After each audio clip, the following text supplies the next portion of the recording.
¿Alguna vez ustedes han escuchado la pregunta o la expresión, al que me da, le doy? Si me saludo, yo lo saludo. Si se porta bien conmigo, yo también. Pues Dios no es así. Seguramente usted y yo hemos hecho muchas de nuestras decisiones basados en ese principio que les dije al principio, pero a Dios gracias que no actúa así, porque dice la Escritura, más siendo aún pecadores, o sea, muertos en el pecado, Cristo murió por nosotros. Y ese sacrificio que hizo Cristo en la cruz, no lo hizo porque yo me lo mereciera o porque usted se lo haya ganado de alguna manera, sino que por su misericordia y por su bondad. Esta es una noche para celebrar que Dios es bueno. ¿Cuántos creen que Dios ha sido bueno? Bondad es un atributo de Dios y los atributos de Dios nos hacen ver algunas características de Dios en lo que a Dios respecta, cómo es Dios. Y una de esas grandes atributos es la bondad. Dios es bueno. Y como Dios es bueno, todo lo que hace es bueno. Como todo lo que hace es bueno, yo debo también aceptar que aún las cosas malas que me permite en mi vida, que Él permite en mi vida, aún en eso Dios es bueno. Dios es bueno en el día bueno y también Dios es bueno en el día malo. En todas estas Dios es bueno. Fácil decir que Dios es bueno cuando las cosas que están pasando nos agradan. El único que sabe realmente lo que es bueno es Dios, porque de Él sale todo lo bueno. Él es la fuente de toda bondad, no nosotros. Si usted tiene algo bueno es porque Dios habita dentro de usted, no es por otra cosa. Entonces, lo bueno que podamos dar a otros no nace de nosotros, nace de Dios. Y es por eso que cuando en el hogar falta algo, falta amor, falta bondad, falta paz, no la vamos a encontrar en nosotros mismos. No la vamos a encontrar en esa pareja, en ese familiar, en ese amigo o amiga. La vamos a encontrar solamente en Dios, porque Dios es la fuente de bondad y de amor. No la vamos a encontrar en otro lugar. Entonces, Dios es el que sabe realmente lo que es bueno para mí.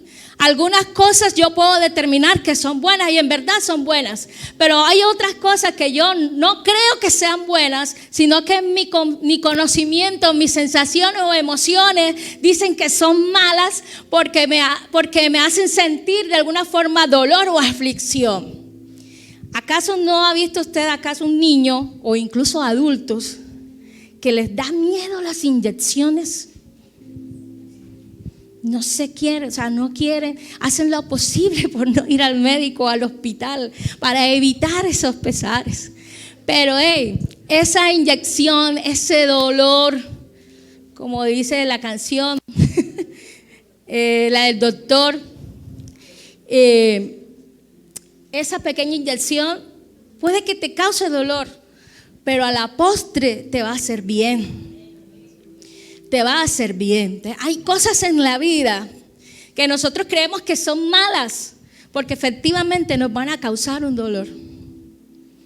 Pero Dios usa muchas veces el dolor y la aflicción para formar su carácter en nosotros, para mostrarnos algo de Él, una faceta de Él que de otra manera, de otra forma no la conoceríamos. Por ejemplo, ¿quién es el que sabe cómo es Dios como sanador? Para conocer a Dios como sanador, usted tiene que estar enfermo. Para aquel que sabe quién es Dios como consolador, usted debe perder algo. De otra forma, no conocerías al Dios consolador. Y Dios nos muestra en todas estas cosas que Él es bueno. Pero cuán difícil es reconocer la bondad de Dios en nuestros momentos difíciles. Y quizás este tema lo van a ampliar durante todo este mes, por eso no me voy a meter mucho por allí.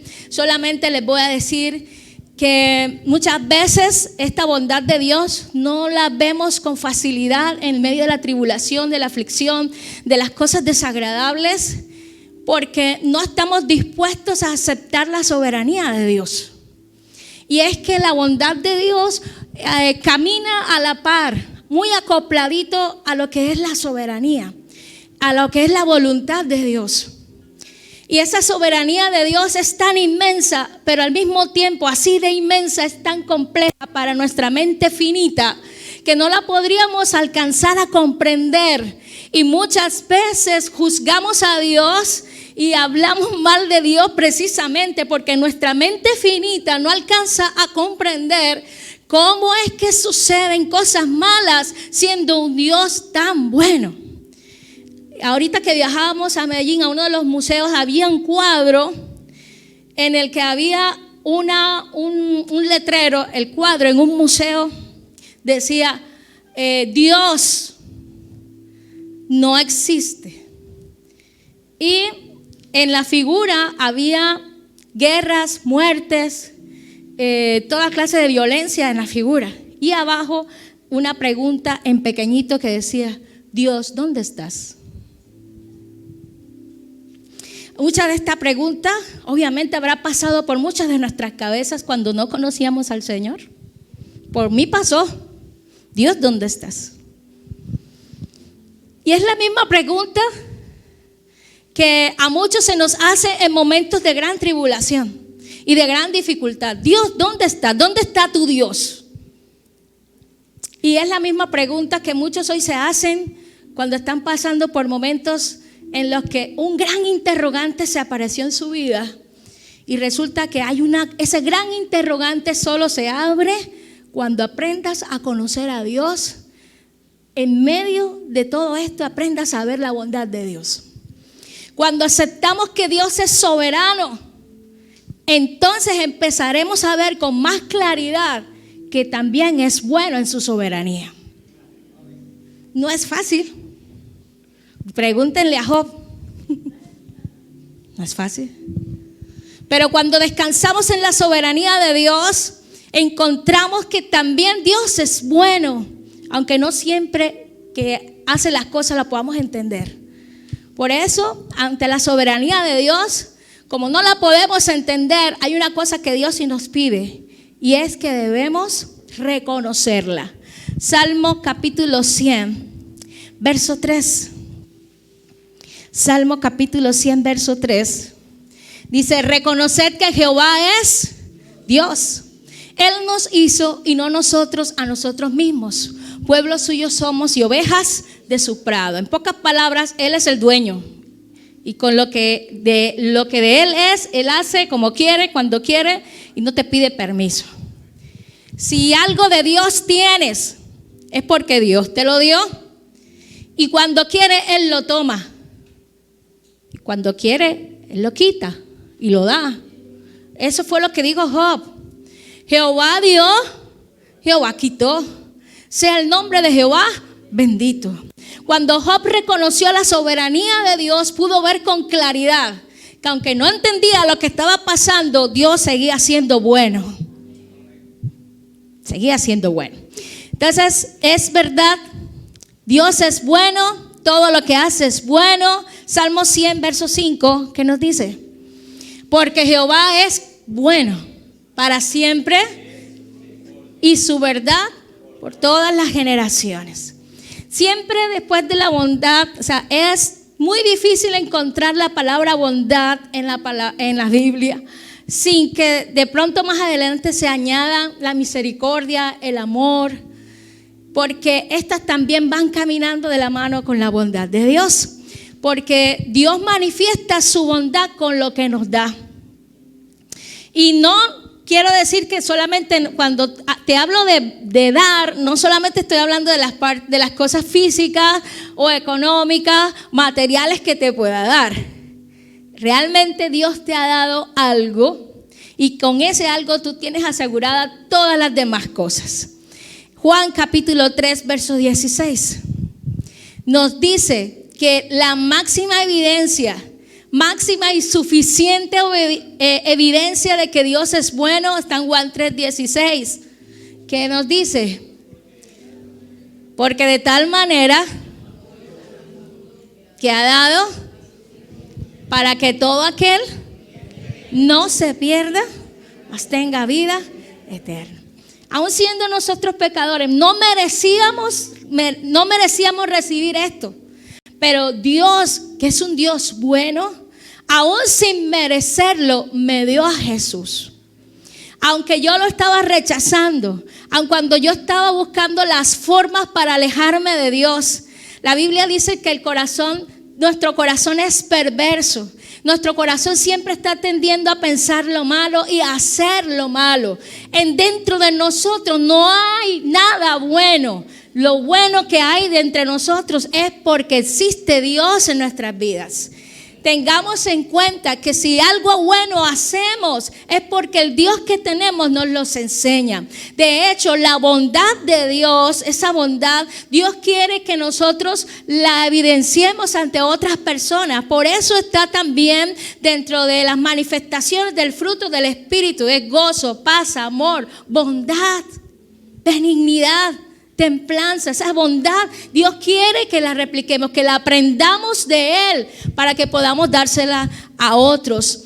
Efesios capítulo 2, versos 5 al 8. Efesios capítulo 2, versos 5 al 8. ¿Me permito leerles? Aún estando nosotros muertos en pecados, nos dio vida juntamente con Cristo.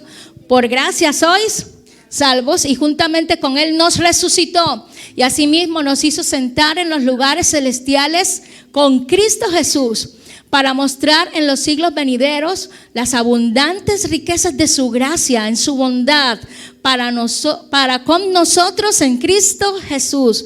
Porque por gracia sois salvos por medio de la fe, y esto no de vosotros, pues es don de Dios. Varias veces dice: no es de ti, no depende de ti, no nació de ti, no te lo ganaste tú, sino que viene por gracia, por la bondad de un Padre que es bueno. Y en el título de este mensaje yo le tenía al principio: lo más bueno que el Padre me dio. Pero después pensando, si yo digo lo más bueno, indica que hay otras cosas buenas que entran en competencia. Entonces mejor digo lo bueno que el Padre me dio. Todo lo bueno que el Padre me dio. Todo lo bueno que el Padre te dio se llama Cristo Jesús. Y si Dios te dio todo lo bueno, o sea, te dio lo mejor que Él tenía, juntamente con Él también te dará todas las cosas. Y en esto consiste esta bondad de Dios, que no lo merecíamos, sino que Él nos la dio. Dios entiende por ese sacrificio en la cruz todo lo que tú padeces, todo lo que tú sufres. Jesús, al subir en la cruz, padeció para que tú tuvieras libertad. ¿De qué? De la muerte, del pecado, pero también de la enfermedad, pero también del dolor, de las aflicciones. Dios, a través de su cruz, puede darte libertad. Con esto no te está indicando que se solucionaron todos los problemas y que ya más nunca va a haber problema en tu vida. No, lo que te da Dios es la seguridad de que en todas estas Dios te va a dar la victoria. Dios se complace en bendecirte, iglesia. Dios se complace en ser bueno contigo. Dios se complace en consolarte. ¿Por qué? Porque todos los planes de Dios son pensados para tu bienestar, para darte el fin que esperas. O sea, lo que Dios piensa hacer en tu vida es algo bueno. Dígale que está a su lado: Dios piensa algo bueno de ti. Por lo tanto, confía en que aún eso malo que te está pasando, Dios sabe lo que está haciendo. Dios sabe lo que está haciendo, aún en lo malo que te pasa. E incluso allí Dios tiene el control. Todo lo que Dios hace es bueno, incluyendo esas cosas que no nos agradan. Las aflicciones nos hacen ver claramente nuestra incapacidad e impotencia. Nos hacen reconocer nuestra necesidad total de Dios y de depender de Él. Jesús dijo que en este mundo tendríamos, por tanto, muchas aflicciones, pero que confiáramos porque Él había vencido.